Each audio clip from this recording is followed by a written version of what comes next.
வணக்கம். என் நேம் தார்த்தி. இங்க Coimbatore கணபதியில future leaders IAS அகாடமின்னு ஒன்று ஓப்பன் பண்ணியிருக்கோம். As I was aspirant and I was successful in IAS exam. நாங்கள் அந்த விஷயத்தை கிராக் பண்ண மூலியமா கோயம்புத்தூர்ல இருக்கிற ஒவ்வொரு ஸ்டூடெண்ட்டுக்குமே இந்த கல்வியை பற்றின இம்பார்ட்டன்ஸ் தெரியணும், கல்வியோட விஷயங்கள் எல்லாருக்குமே சேரணுன்றதுக்காக இந்த அகாடமி ஓப்பன் பண்ணியிருக்கோம்.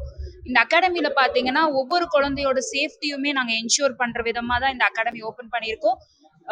சிவில் சர்வீசஸ்ன்னு பொறுத்த வரைக்கும் எல்லாருமே இது ஒரு கடினமான தேர்வு, இது யாராலையும் கிராக் பண்ண முடியாது அப்படின்னு நினைக்கிறாங்க. அப்படி நினைக்கிற ஒவ்வொருத்தருமே ஃபியூச்சர் லீடர்ஸ் ஐஏஎஸ் அணுகணும். இங்க வந்து உங்களோட கல்வியை வந்து நீங்க மேம்படுத்திக்கணும். சிவில் சர்வீசஸ் பாஸ் பண்றது அவ்வளோ கஷ்டமான விஷயம் கிடையாது. இன்னைக்கு அதை நாங்க நிர்ணயம் படுத்துற மாதிரி இன்னைக்கு இங்க ஒரு ஸ்காலர்ஷிப் டெஸ்ட் நடத்தியிருக்கோம். அந்த ஸ்காலர்ஷிப் டெஸ்ட்ல ஃபர்ஸ்ட் ரேங்க் எடுக்கிற ஸ்டூடெண்ட்ஸ்க்கு கிட்டத்தட்ட நாங்கள் 99% ஸ்காலர்ஷிப் கொடுக்குறோம். இது ஸ்காலர்ஷிப் பிஸ்னஸையும் தாண்டி குழந்தைங்களுக்கு ஒரு தரமான கல்வி போய் சேரணுன்றதுக்காக நாங்கள் எடுத்த ஒரு முயற்சி. இன்னைக்கு அதை சப்போர்ட் பண்ற விதமா டாக்டர் சைலேந்திர பாபு சார் வந்திருந்தாரு. அவரை தெரியாத ஆள் இருக்க மாட்டாங்க, கோயம்புத்தூர்ல கண்டிப்பா தெரியும். அவர் வந்து நம்மளுக்கு சப்போர்ட் பண்ணி கொடுத்துருக்காரு. இந்த எஜுகேஷன் மேல ஆர்வம் இருக்கிற எல்லாருமே ஃபியூச்சர் லீடர்ஸ் ஐஏஎஸ் அகாடமிக்கு வரணும்னு நான் கேட்டேன் சார்.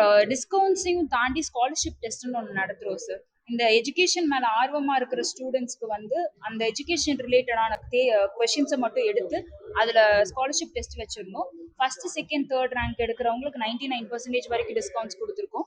அதே மாதிரி இதுல கலந்துகிட்ட எல்லாருக்குமே 10% டிஸ்கவுண்ட் இருக்கு. அது அவங்க எப்ப வேணாலும் அதை யூஸ் பண்ணிக்கலாம். ஃபியூச்சர் லீடர்ஸ் ஐஏஎஸ் அகாடமில எப்போ அட்மிஷன் பண்றவங்க அப்போ அவங்க அதை எடுத்துக்கலாம். ஸோ மெட்டீரியல்ஸ் எல்லாமே நம்ம ப்ரிப்பேர் பண்றதுங்க. மென்டர்ஸ் வந்து எக்ஸ்-ஐஏஎஸ் அண்ட் ஐபிஎஸ் ஆஃபீஸர்ஸ் வராங்க சார்.